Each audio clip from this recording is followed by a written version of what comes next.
Tech hosting seems pretty straightforward, right? Every person who has a computer and meets online can be a tech host. Possibly, but are they creating environments where we can all thrive? Listen, we simply don't know what we don't know. So, what does tech hosting mean to you? Before I talk about the truth about tech hosting, I would like to ask that you take a moment to follow and like my page so you can stay informed about what we're up to at Tech Host Academy. And whether you are watching this live or a recording, please put any comments or questions in the chat. I promise to address them. Hi, my name is Heather Leavitt Martinez. I'm the director at Tech Host Academy, and I help professionals make online sessions more engaging, efficient, and equitable. Last month, I attended a 2-hour creative class. I take a lot of online classes myself, and I have experienced a range of talent. It's what inspired me to write a tech hosting playbook to make online sessions more effective. This class was recommended by a friend, so I thought it would be a good investment of my time and money. Unfortunately, it didn't start off well. The instructor was late, and a few participants were having issues with their audio. She used a document camera to teach her step by step process, but never locked the focus on her camera, and it constantly kept going in and out of focus. It was nauseating to watch. Her camera was also not well positioned, which gave us a really great view of the top of her head rather than seeing the details we needed and what her hands were doing. She took a break about midway through, but didn't set a timer, and she came back early. Many participants missed what she said, and she had to go back and repeat herself. And many participants' questions in the chat went unanswered. And then finally, the session just ended flat. After the session, I emailed her to thank her for sharing her knowledge, and I offered up my tech hosting services. She responded, "No, I'm good. I like to see all my students and answer their questions in the chat myself."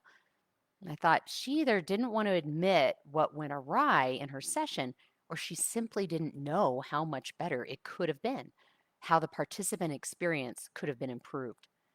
Now, so here are 8 simple things I could have done as a tech host to make her session more meaningful and valuable.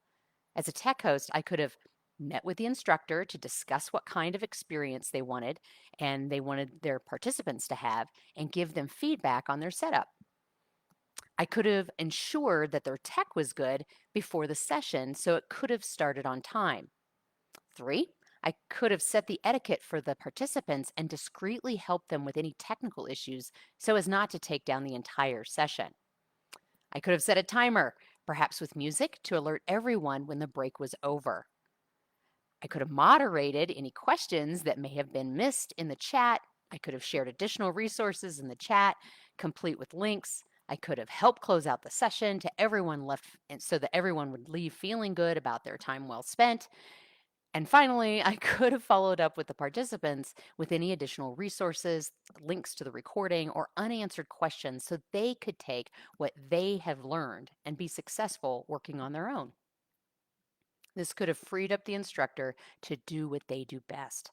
Having this kind of support not only prevents any tech glitches from adversely affecting the participant experience, but also protects the investment, brand, and trust that the instructor has made with the participants.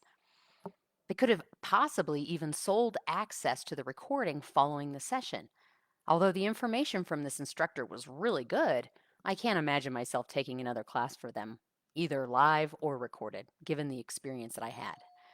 And it all comes down to this. Sometimes we simply don't know what we don't know. This is just one example of not knowing the truth about tech hosting. As we tech host, do more than just turn on the lights and let people in the room. We have seen enough things go wrong, or at least I have, online, that online sessions that I can remedy just about anything that comes my way quickly and with minimal to no disruption. That's why I wrote the playbook on tech hosting. I created lessons based on the best practices.